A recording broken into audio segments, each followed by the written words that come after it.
Is your debt causing you sleepless nights? Knock your debt out with Debt KO. And your debt won't be the only thing keeping you up at night.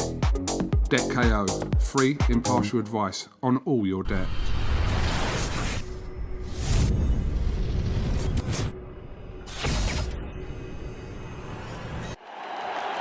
This is something that comes along every now and then in generation, and it's special. Andrew McCART, IFL TV, in association with MTK Global. Delighted as always to be joined by Liam Smith. Liam, we're out here in San Antonio, Texas. Your brother Callum has got a huge fight ahead of him on Saturday against Canelo Alvarez. Before we start, let's just get this out of the way because you're probably going to mention it. How many times you beat me at ping pong table tennis so far? 3-0. So it's 3-0, but I'm playing in sliders, so that's my excuse. Wait till I get my trainers on, I'll be good to go. But I want that rematch. Sam, we'll have plenty more next few days. I told you before, I ain't leaving this hotel till I beat you.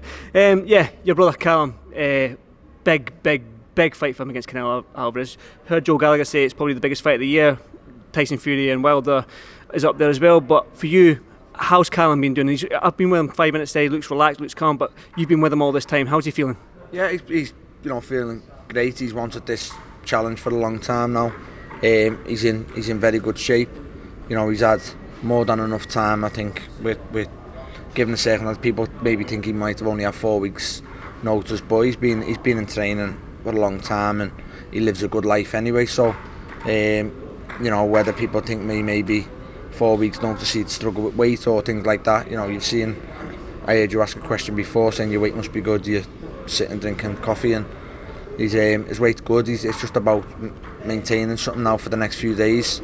He could fight tomorrow. He could make weight tomorrow also. So it's just about keeping busy.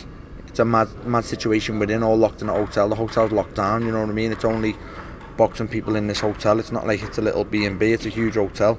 So it's just about keeping busy, keeping his mind active, and keeping things as normal as possible. And that's where it helps that there's a lot of us here. Me, Paul, Stephen, me dad, Crawley, yourselves. When we're down here, we're sitting in a group. Obviously, we're all COVID negative now, so we can all we can mix and we can talk a bit now, and it's a little bit better than being isolated in the room. So it's just about keeping them relaxed now and keeping things as normal as possible. I've seen and read interviews and little snippets of what Callum's like. Callum seems to be saying that he's the king of the division, he's the number one in the division, so he's not going in here with a defeatist mindset like some Canelo opponents do. They go and already think, I'm lost here, because you don't have that confidence. But Callum seems full of confidence this fight week, isn't he? Yeah, massively confident, and this was the challenge, the test. I said this, I had a conversation with him when he's discussing everything, and this is about trying to be great. It's not about money. It's not about saying I fought Canelo Alvarez. He's in a position now where, again, I don't want to talk about finances, but if he fought anybody else, he's world champion, Ring Magazine champion. Now he's going to get very good money anyway, but what I'm trying to say is, take it aside, I think Callum Smith could probably finish tomorrow and be okay. It's not like he's taking this for a payday and think, right, after this fight I'll be financially secure. He's financially secure anyway. So this is not about taking a fight for a payday. He's taking this fight because, again, he's trying to be great. He's trying to become a superstar. You beat Canelo Alvarez, you're the superstar overnight, and the world's your oyster after that. You know what I mean? It's a total different. You live a different life after that, and I don't mean financially wise. I mean, you're probably recognised all over the world. You're walking around and you beat Canelo Alvarez, and then it's what's to come after that. It's rematch money. It's you're going to get stars wanting to chase you. You beat Canelo Alvarez, you're a man of the division. I understand what he means as well by Canelo Alvarez, the best middleweight in the world, the best whatever, but Callum fully believes he's the best super middleweight in the world. And I know, well, how can you put that? Canelo's one of the best pound-for-pound fights in the world. Callum's not talked about in that thingy, so how do you justify Callum's, you know what I mean? But at 168, there's weight divisions for a reason, and Callum Smith at his best puts himself against anyone at 12 stone, Canelo Alvarez included. It's no secret, and you've probably been asked this question 1,000 times over, so you probably know the answer to this off by heart, but you fought Canelo Alvarez, you've been in the ring with him. What advice have you gave Callum, if any? I've given him lots before now. Again, if you could get someone who's good at computers and you know, whatever else you could. There's interviews 4, 5, 6 months after the box Canelo, 12 months after the box Canelo saying, and it was always people like asking me about Canelo and like, was he a monster, was he powerful, was he this, and I was always no. He's not. He was not like, he never hit me, and I thought, wow, fuck's sake. I was okay with his power, and then it was more his variety and how good he was that surprised me. And I got asked, has he been hit by? And I've said no. Callum punched harder than him. Now, that was before I ever imagined Callum would become world champion, Canelo would move to 168 and fight him. You know, I was never comparing them both. It was just, I got asked the question, is he the hardest punch you've been hit by? And I was like, no.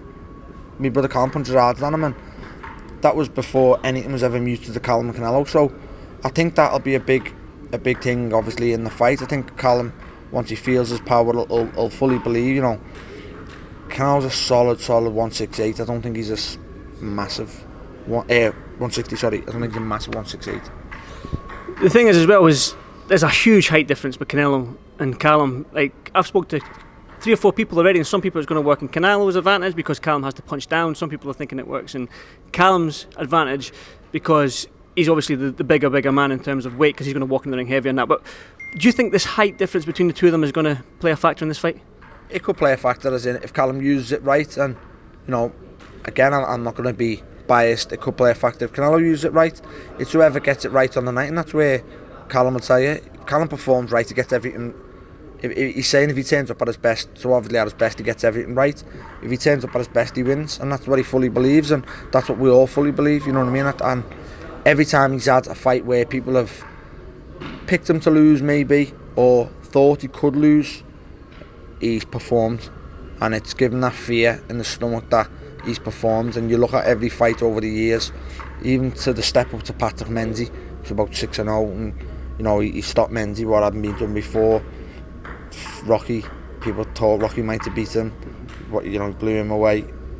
Muhammadi, Groves, and every time people have thought, you know what, I fancy Groves here, or I fancy Fielding here, or I fancy, he's performed. And again, this is given fear, you know, this is given that I think it brings out the best in him. But touching back on what you said, I've spoke about my fight with Canelo to him for 4 years, because at the start we spoke about as just fans, as you know, what he done well, what he didn't do well, and then obviously once it spoke about Callum, I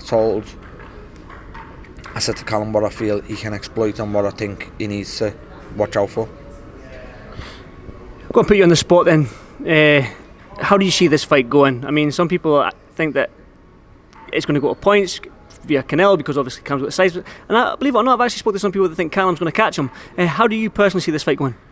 You know, I'll say it, and I've said it since day one. I think Canelo's biggest mistake is Callum's best asset, and I've said that all along. And I think Callum, you know, I'm going to say I think Callum does, and Callum catches him, Callum can stop Canelo. But I think the fight will be very competitive. You know, I think it's going to start very cagey, but I think both styles gel very well. You know, I think there's nothing really awkward about either of them. They're both orthodox. They both like to fight. They both like to cover up. You know, and like I said, I think Callum's got to keep it long when he has to. I think Kovalev had a lot of success with straight shots, and you know, it depends what Canelo tries to do. Also, Canelo turned up against Kovalev and just tried to walk through him, which he obviously eventually did. But I agree with what Callum's saying. He's not invincible. He does lose rounds, and you know, I think if you've got enough power to get Canelo's respect, then you're in this fight. And I think Callum's got the power to get anyone's respect in the world, and Canelo included. And I know Canelo's got a good chin. The same said with Callum. You know, the two of them have never been budged in their careers, but the two of them have got the power, given the right shot to take each other out. So I think it's going to be competitive, cagey, but it'll gel after a couple of rounds. It'll gel for a tough fight. I totally agree. I think it's going to be a great fight. But you're obviously confident Callum's going to get through this. Now I know, being part of a team and a fighter that yourself, that you never look past the fight, because if you take your eye off the ball, then that's when you slip up. But since it's not your fight, I'm going to ask Billy Joe Saunders, all going well for Callum next, is that the most organic fight and the natural fight to make next? Is somebody for that WBO belt? I know that Caleb Plant's the IBF champion, but for British fans, is Billy Joe Saunders next for Callum if all goes well Saturday night? Yeah, definitely. Obviously that'll be then for 3 belts. Should be very easy to make. once circumstances are normal, you know what I mean, once there's a crowd back. If we win this pandemic now, I think that fight probably would have happened September, November. There was talks about that, and then the pandemic happened, and you know, I believe Eddie I can't match Callum and Billy Joe without fans. It's probably too big a fight, too big a financial sum for them. So I think, you know, the pandemic didn't last that long. I believe Callum and Billy Joe would have already happened by now. So, you know, once it gets back up and running, we're having bits of fans back now, and I think, you know, Callum and Billy Joe will be next. Callum wins next on Saturday. It does seem like the most organic fight, but let's jump on to you then. The last time I spoke to you was Phoenix, this exact time last year when you fought on the Jacobs Chavez card out in Phoenix. Now, that was 12 months ago. That's a year. It's going to be over a year before we see you back in the ring. For the fans that want to know when Beefy's back out, what can you say to them? You know, hopefully February, the latest. You know, obviously I think that this has broke a little bit off if I was to get it in January, but you know, I'll be ready for anything February, you know, February, March, and hopefully, you know, I can maybe speak to Eddie while he's here and see what dates we've got. I know I've seen a couple of things he spoke about the Jesse Vargas fight again. And I believe Vargas is here the weekend, so maybe we can both put it on Eddie and say when you're going to make it. I can get a joint interview with you. Yeah. There you go. Yeah. Light middle then, I'm guessing. Yeah, I'm gonna. You know, I'm close. I know this. It doesn't really seem it because I've been out the ring a year, but I think 85% of boxers have been out the ring a year because of this pandemic. Also, I think me opportunities are at 154. You know, and I'm number 3 with the WBO. Teixeira's fighting, Castano's 1. Then it's Tim Tszyu and myself. So, you know, whether the WBO order a final eliminator with me and Tszyu, or, you know, I have a fight and jump back above him, back into number 2. I was 2 and he's just had a fight, and because he won, he's jumped above me. So, I think once I get back in the ring, we'll know more. But the Jesse Vargas fight's a big fight, you know, and he's been WBO champion before, so have I. So I'm sure he'll do that as some sort of eliminator. But it doesn't really need the title, you know. He's a former 2-weight world champion. I'm a former world champion. I think it's a very good fight, and if you said to people now, Smith match with Vargas, I think people will be happy, and it's a good fight. So, you know, let's hope something can be done. And but if anything gets offered to me at 160, I'm not going to lie, I'll probably take that as well. I know Anthony Crawler's basically saying that he was going to send out a tweet saying that Jake Paul will smoke you, who'll catch you in the later rounds. What's your thoughts on Ant thinking Jake Paul? First of all, what do you think of Jake Paul and his comment to Conor McGregor, and the fact that Ant thinks he can beat you? Yeah, mate. If it was, you know, 50 million. Someone 8 stone, Crawler would pick them to beat me, mate. He's just like, I think he's a bit bitter over the Liverpool situation, but we'll leave him to that. I just thought it's this Jake Paul thing. It's fucking insane. You know what I mean? And yeah, I'd fight him. I'd cruiserweight if he wanted. You know, he's fucking shite. But I don't. And people are saying like, he's got his all by the balls, and that's what they are. You know, they're proper like entertainers, as in they've whatever they do in this YouTube thing. He's got 15 million followers or whatever he has got. You know what I mean? And I'm not knocking that. I'm knocking the fact that like that is becoming boxing. Let's have it right. Out of boxing, you know, he's a star in whatever he does. In boxing, he's fucking awful. You know what I mean? And I mean that with, I can't really say the greatest respect because I've just said he's fucking awful, but in a boxing sense, he's a professional boxer, and it's just brutal to see, like, you know, they're earning fortunes through boxing when you've got boxers who have dedicated their life and they're struggling to get, struggling to get an half decent payday. And you know, I'm all for, if you're going to fight your YouTuber, fight your YouTubers, but he's, you know, McGregor, he's a combat sportsman, you know what I mean? He's an elite sportsman, and they're offering him 50 million. If I was McGregor, I'd bite your hand off for it, you know what I mean? And but it's just the way it's creeping into the thingy, and I do agree with him. It is bringing more eyes to boxing, but I think when you're a bit of a purist, it's making a bit of a laughing stock at boxing. You know what I mean? He's doing videos standing there with cigars in Lamborghinis, offering £50 million out when you've got boxers struggling to get 50 grand, 5 grand. You know what I mean? It's a tough sport we're in to then have people like that making a mockery of us, if you know what I mean. It's, I don't know, it's hard to really explain what I mean, because I'm not. I think you summed it up. I think you summed it up quite well there.